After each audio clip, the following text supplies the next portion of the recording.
Welcome to Norse Mythology, the unofficial guide. It's unofficial because I'm neither a credentialed academic nor a time-traveling medieval Norse pagan, but I deal with this material directly from the sources, interpreted through the lens of the experts and their opinions. If you're looking for depth and detail in a simple and accessible way, then you're in the right place.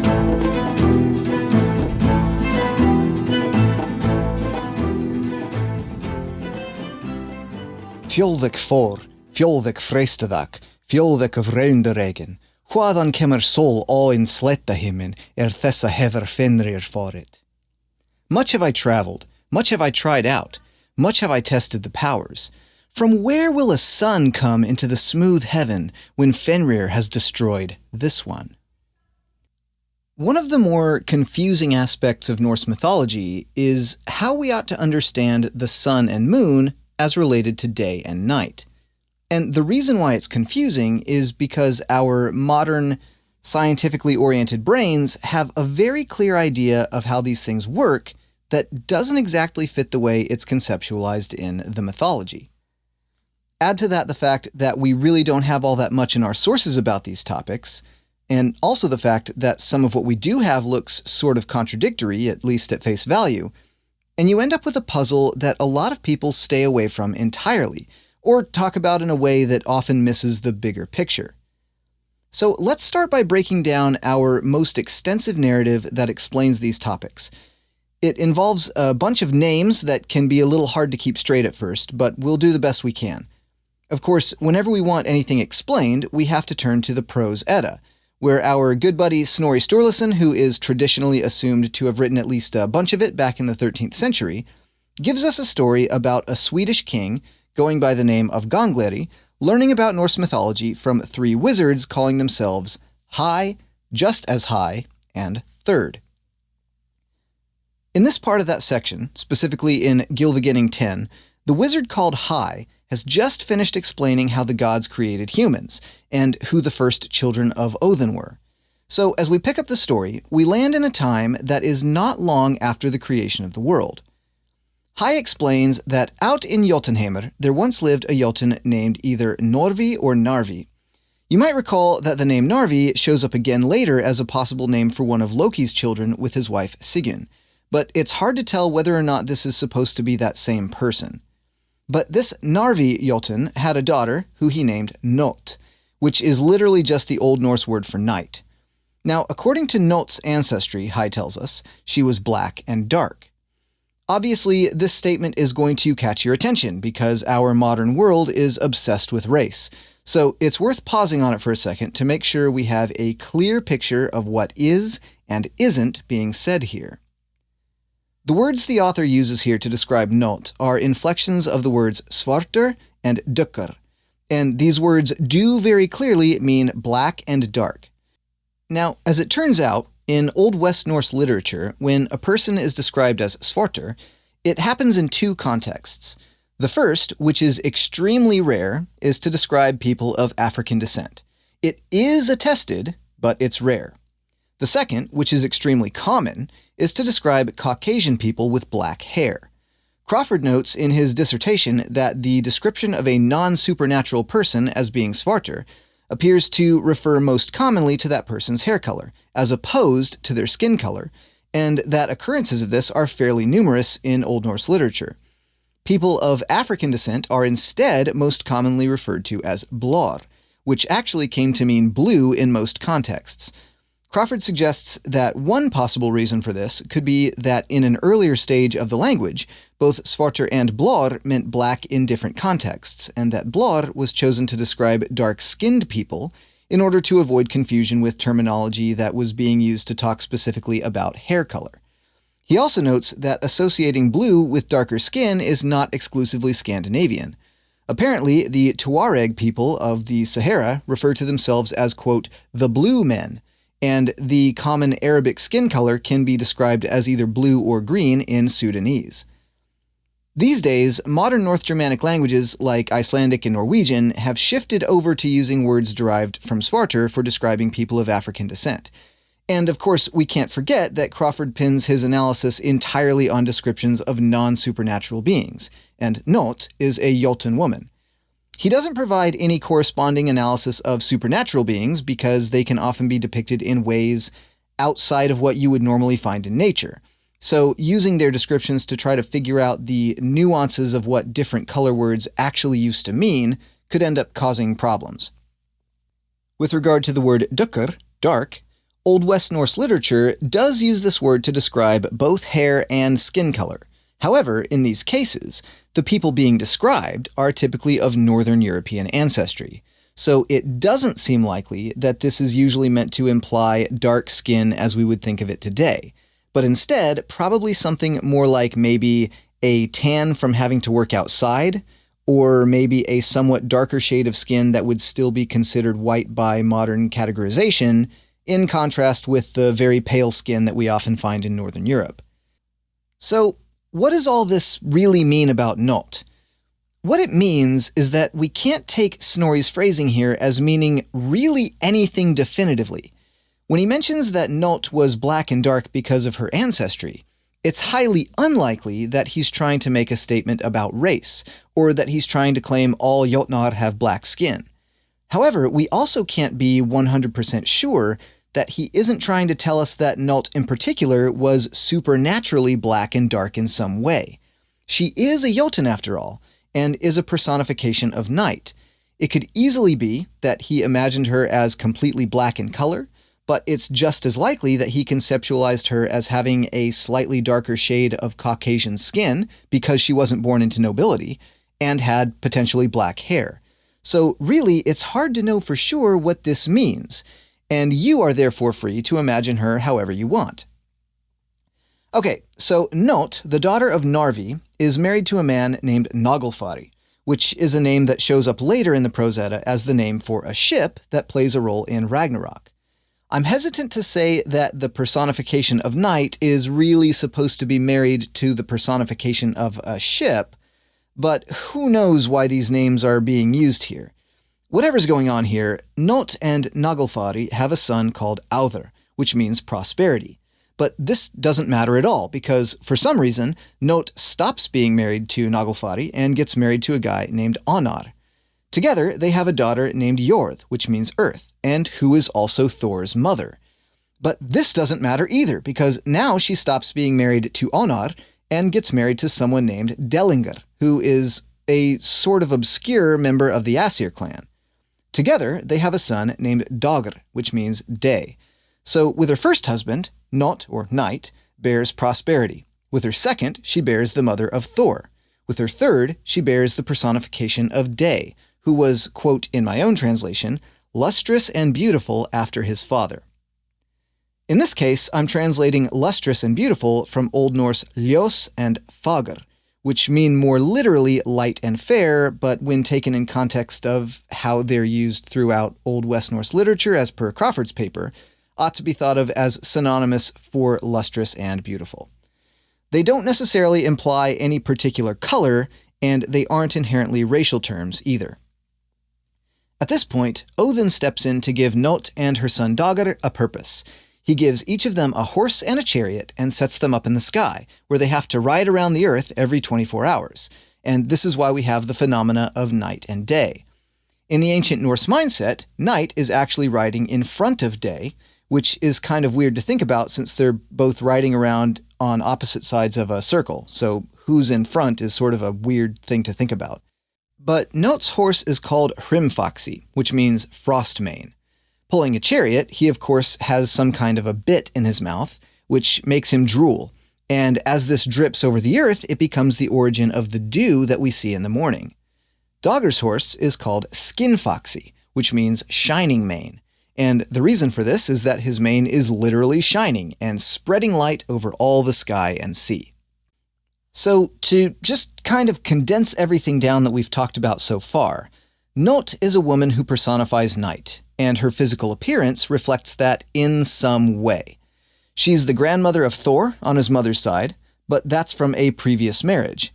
As of now, she's married to a god named Dellingar, and their son Dagr is a personification of day. His physical appearance reflects this as well, but he owes being lustrous and beautiful, which is contrasted here against black and dark, to his father's lineage. Now, here's the most important takeaway from the story so far. Night and day exist independently of the sun and the moon. The characteristics of night are darkness and dew, whereas the characteristic of day is light. And all that light we get in the daytime comes off of Skin Foxy's mane, or at least this is what we've been told so far. Let's continue. Once upon a time, there was another person called Mundulfari, who had a son and daughter that were both incredibly fair and beautiful. We aren't told what types of beings these people are, whether they are Jotnar or humans or elves or what, but they do not appear to be Aesir in Snorri's version of the story. The name of Mundulfari's son is Mani, which means moon, and the daughter's name is Sol, which means sun. Sol is also married to some guy named Glenner, which Rudolf Simek defines as meaning opening in the clouds, but I can't figure out how he got there. Anyway, something about this situation is perceived by the gods as being arrogant, whether that's having such beautiful children, or maybe more likely, naming them moon and sun. The way I read it, the gods have created a couple of objects called moon and sun, and the arrogance is found in Mundulfari naming his children after these objects. But the gods got angry at, quote, this arrogance, and decided as punishment to put these siblings up into the sky.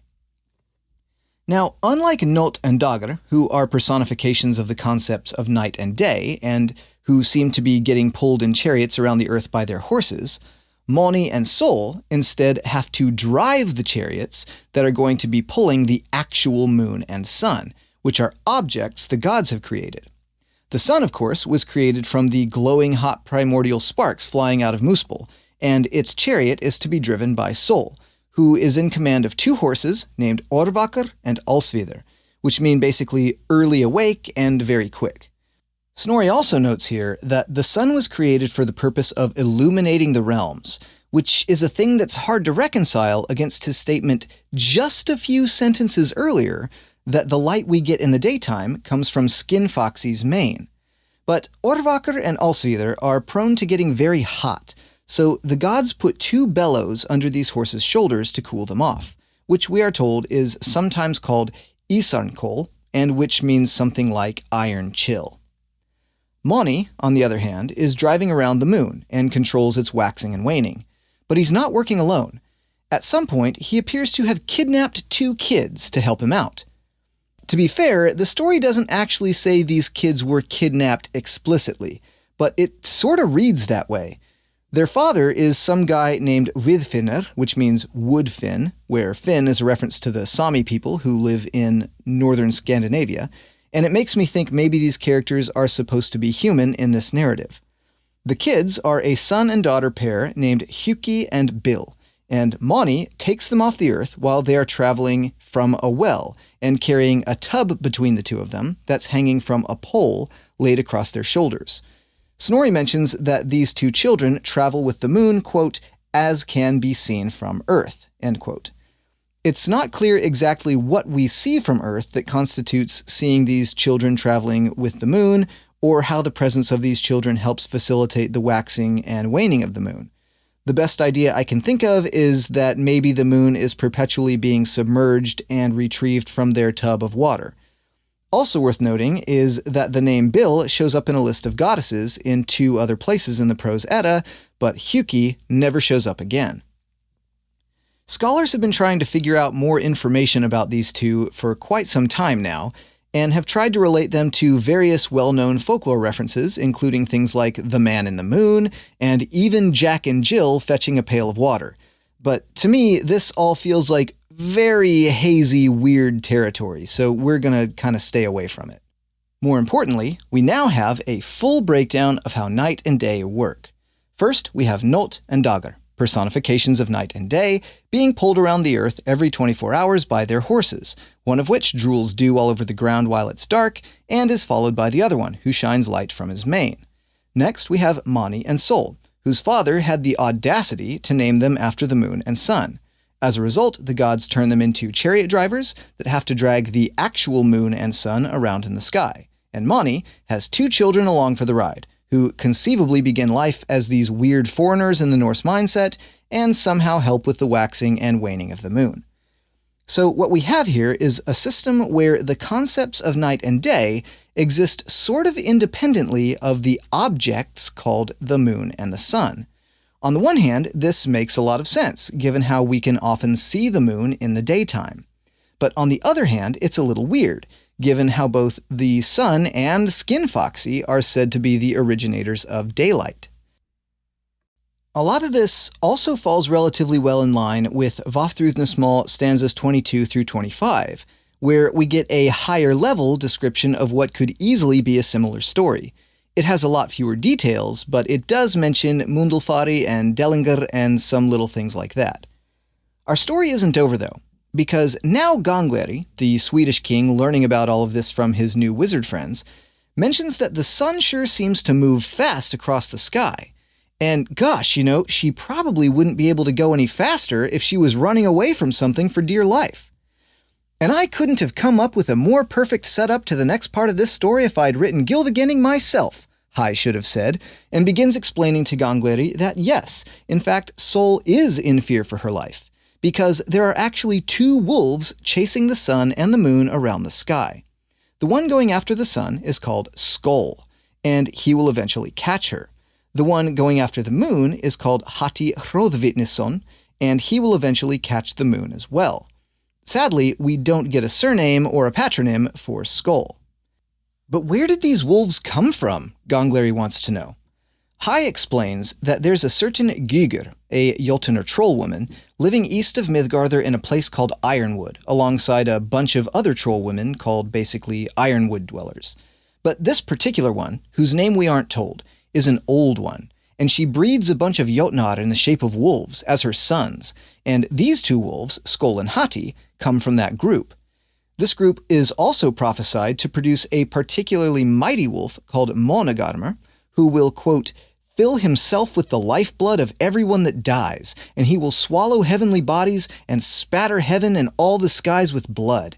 As a result, the sun will lose its shine, and winds will then be violent and will rage to and fro, end quote.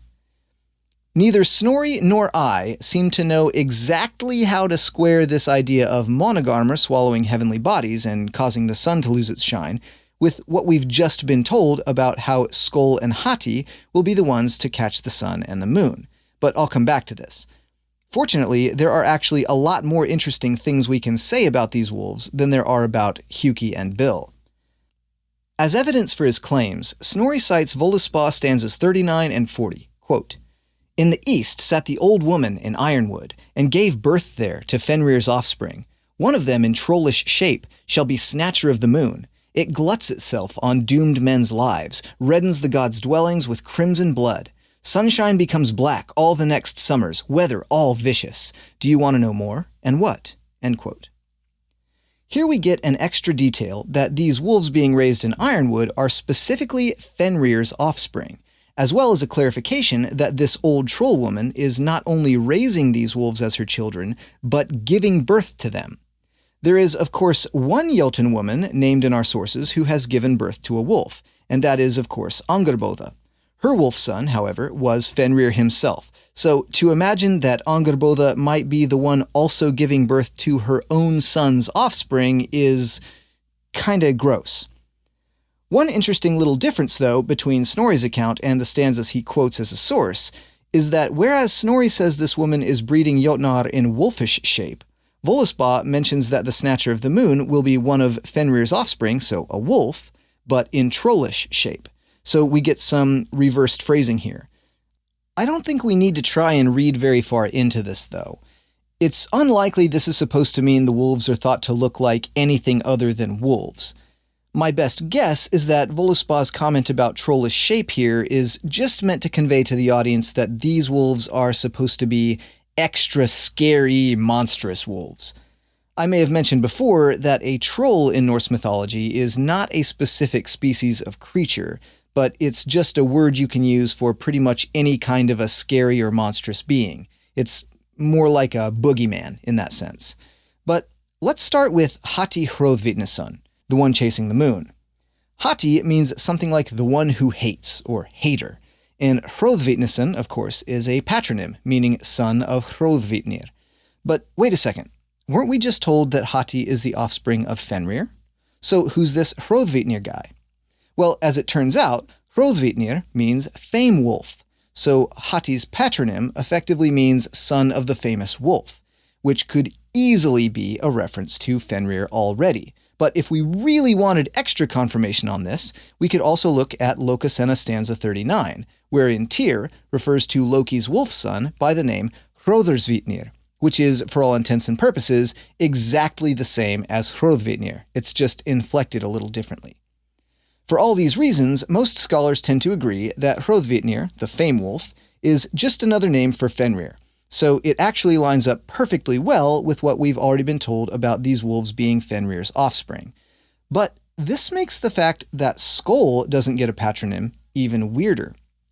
The name Skoll looks like it might mean something like treachery or mockery, but that doesn't seem to give us a whole lot of usable information, at least nothing I'm smart enough to figure out. However, Vafthrudnismal stanza 47 explains that Fenrir himself will be the one to destroy the sun, and of course Snorri repeats that in other places. But he also tells us here in this part of the story that Skoll is the wolf who will catch the sun. So with a lack of any patronym for Skoll, and with Snorri telling us both he and Fenrir will be the catchers of the sun, scholars like Simek and Larrington often hesitantly comment that Skoll and Fenrir might actually be the same wolf. But they're hesitant for a pretty obvious reason, which is that Fenrir is also supposed to be tied up on an island called Lyngvi with a sword stuck in his mouth, which would sure make it hard for him to be chasing the sun across the sky all day every day. I've said a million times that we can't expect there to be a consistent canon among these stories, but if a theory has a demonstrable contradiction, we should at least be careful about it. Snorri is apparently aware of a third wolf name here, Monogarmr, but he doesn't seem to be completely sure what to do with it. He mentions it in a way that reads like he's talking about a third wolf bred from Fenrir's kind, but stops short of actually claiming Monogarmr isn't just another name for one of the previously mentioned wolves. John Lindow notes that Garmr, which means dog, is actually used pretty frequently in poetic kennings to imply a destroyer. In that sense, Monogarmr has the structure of a kenning just designed to mean destroyer of the moon. So maybe it's possible that this is really just another name for Hati. It's not clear exactly where Snorri got this name.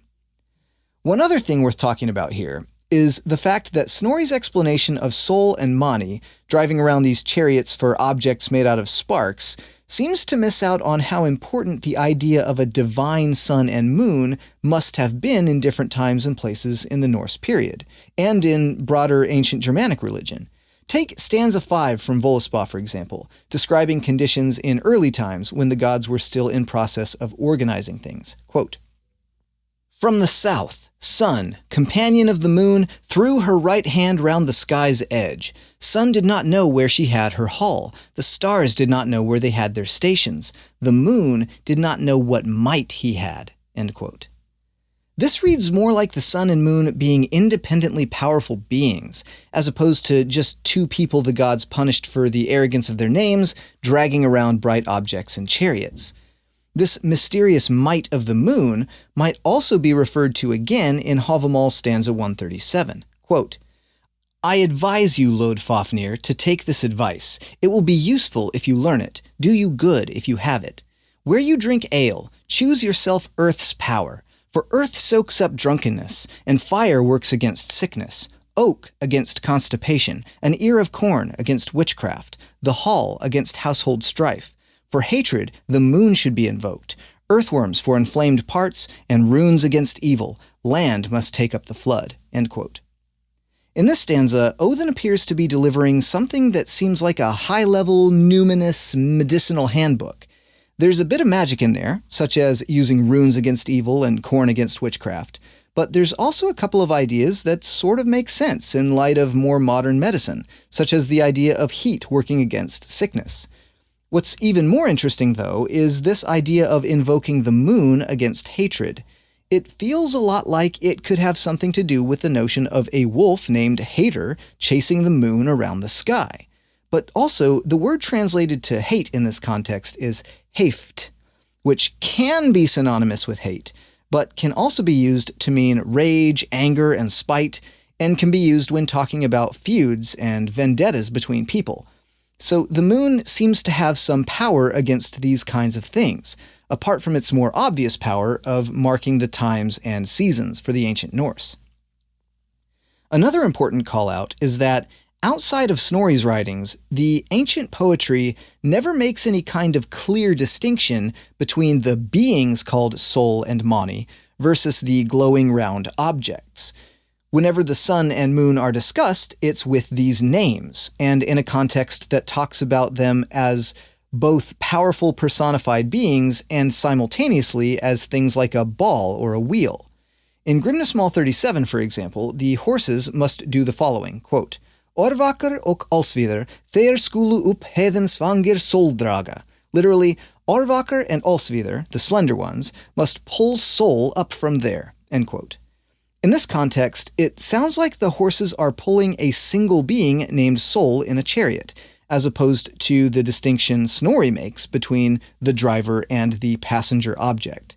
So one thing we should probably do, as we start trying to hone in on the proper way to interpret these things from an ancient Norse mindset, is to stop saying phrases like the sun and the moon, and to instead start referring to them as capital S sun and capital M moon, or maybe even better, just by their names, Sol and Mani. Sol, in particular, is a fascinating character. Simek notes that the idea of the sun riding in a chariot is really old in Scandinavia.